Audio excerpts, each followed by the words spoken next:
Hi guys, I'm back. I know it's been a while, but well, life just gets in the way sometimes.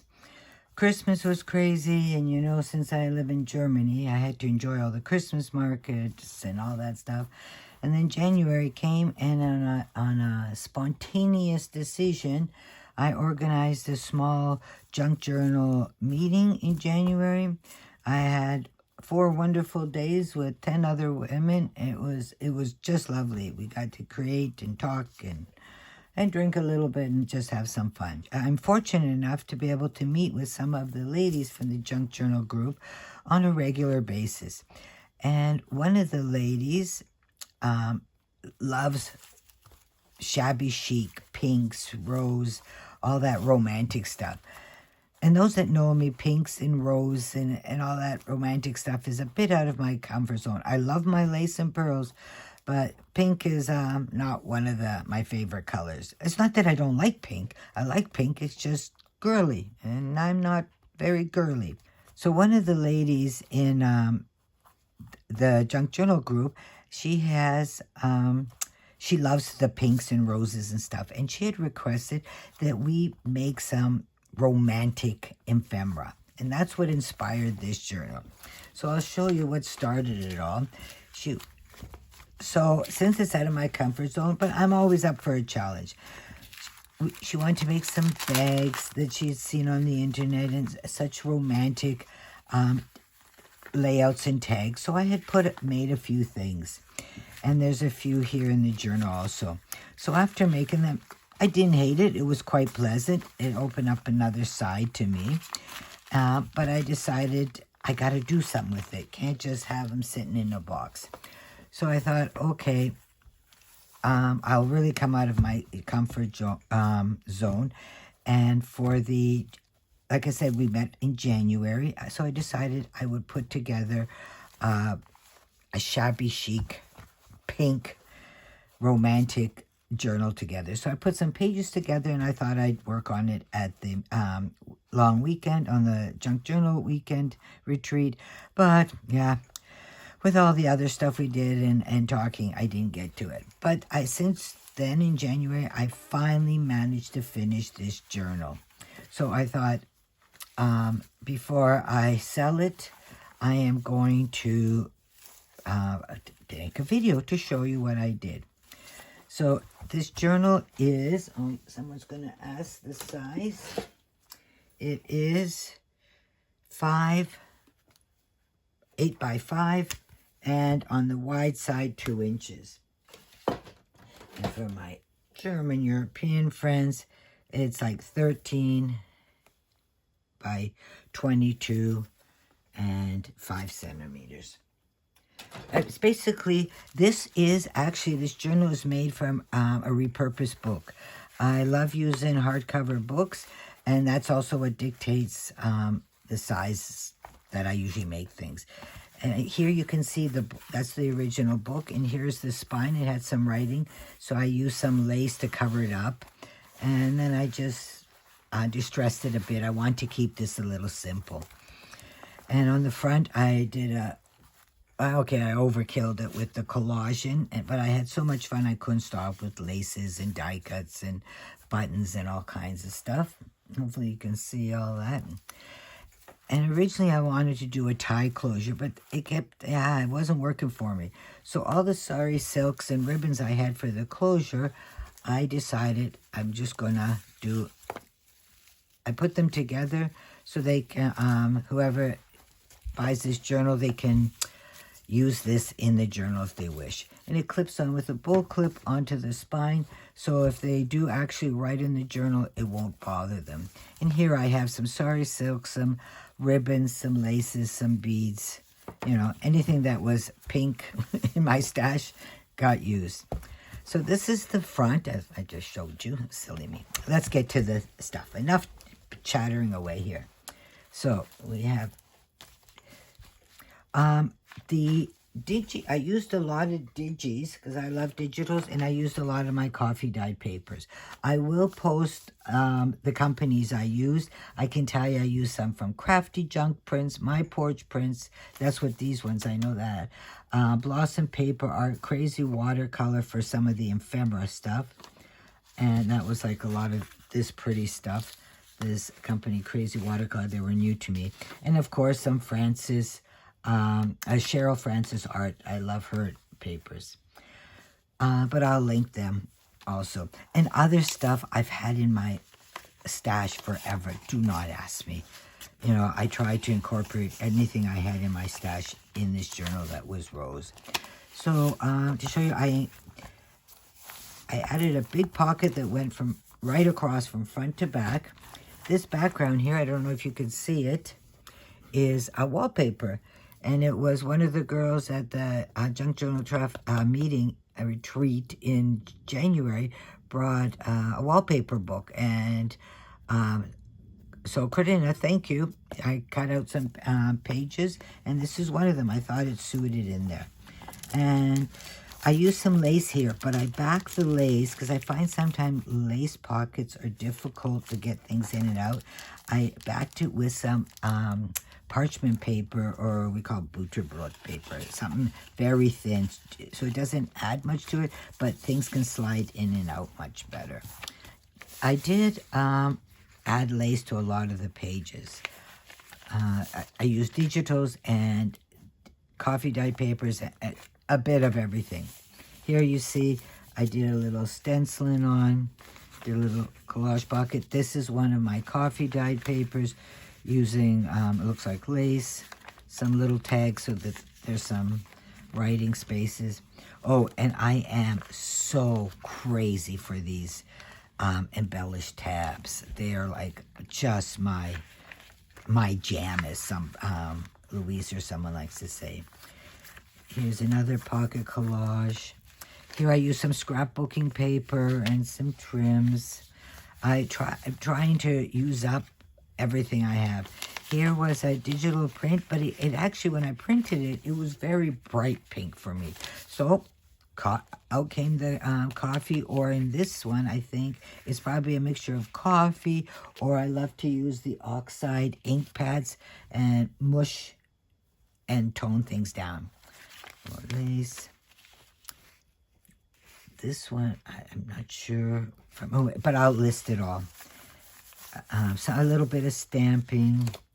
I'll flip out some lace with some little flowers.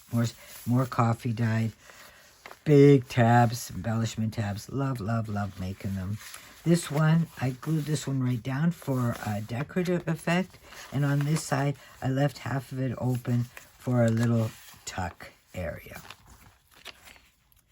Stamping. Oh, here I did a little, at the retreat, we made our own texture paste. So I decided to add some here, roses with texture paste.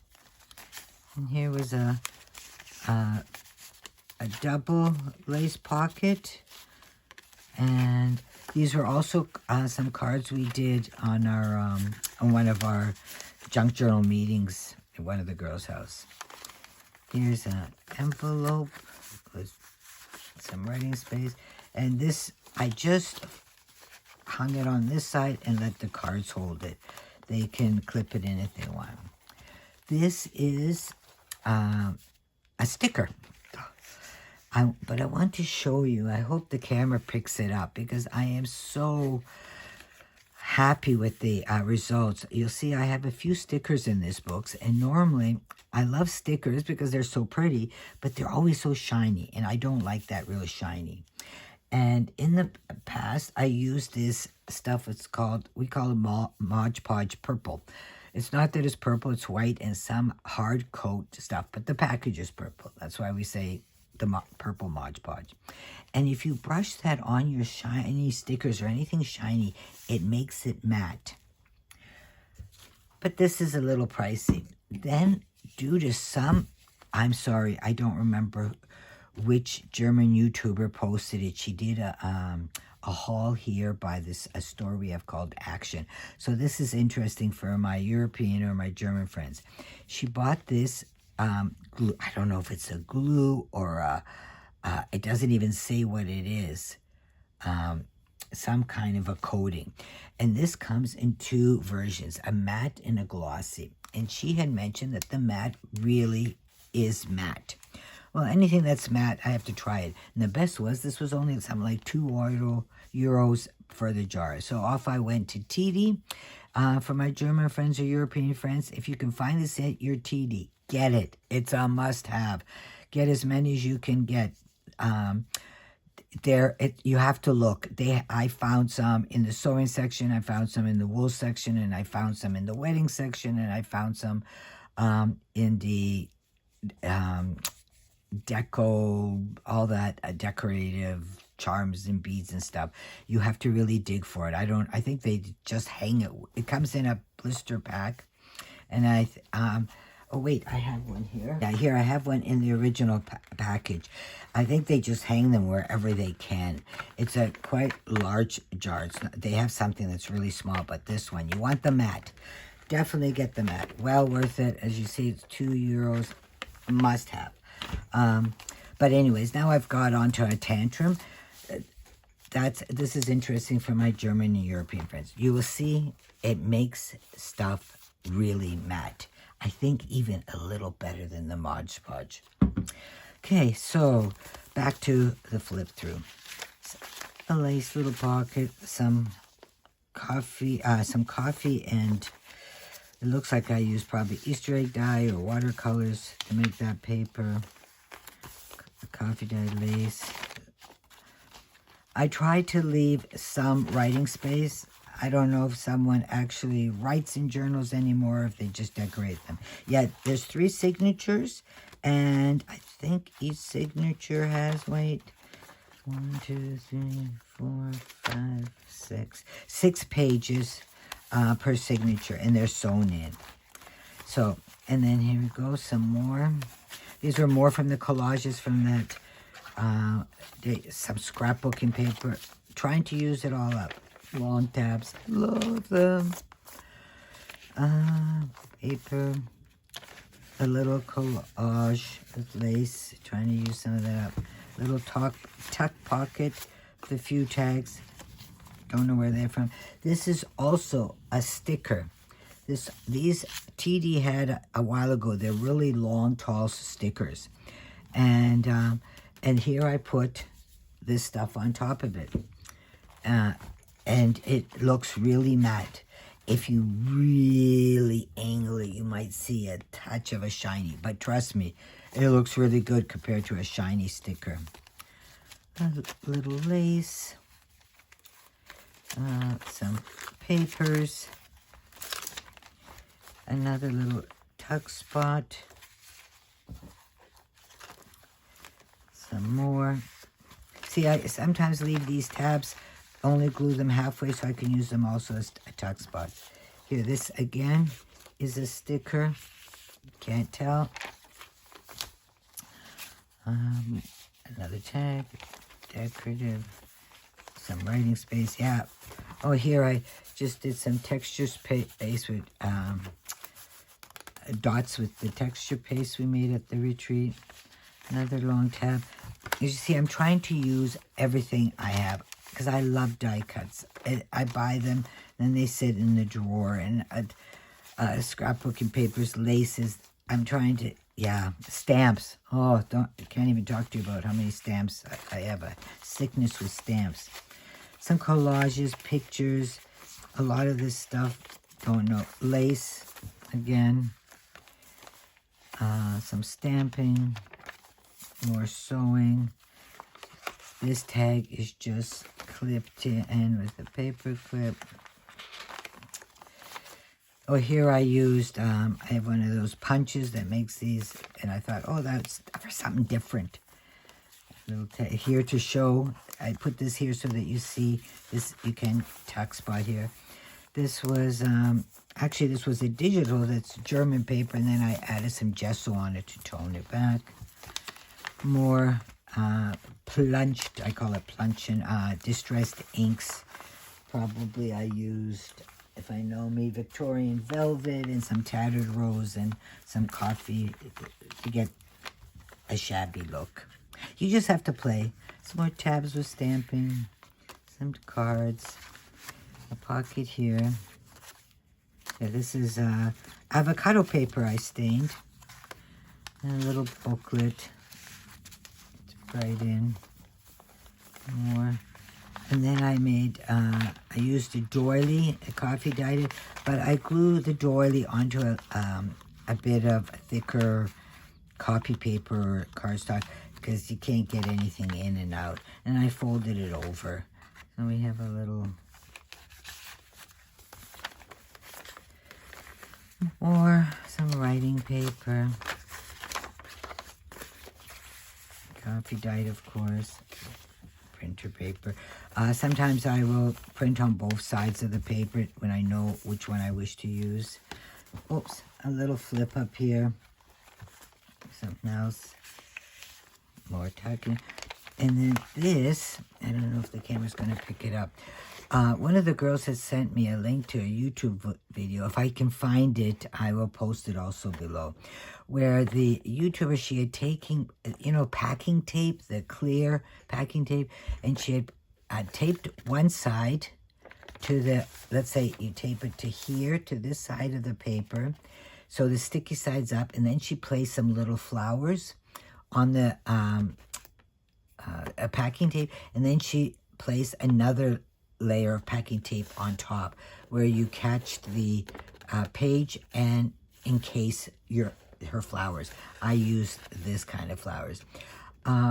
You could do this with laminating also and put it onto your page. But I thought, oh, let's try something different.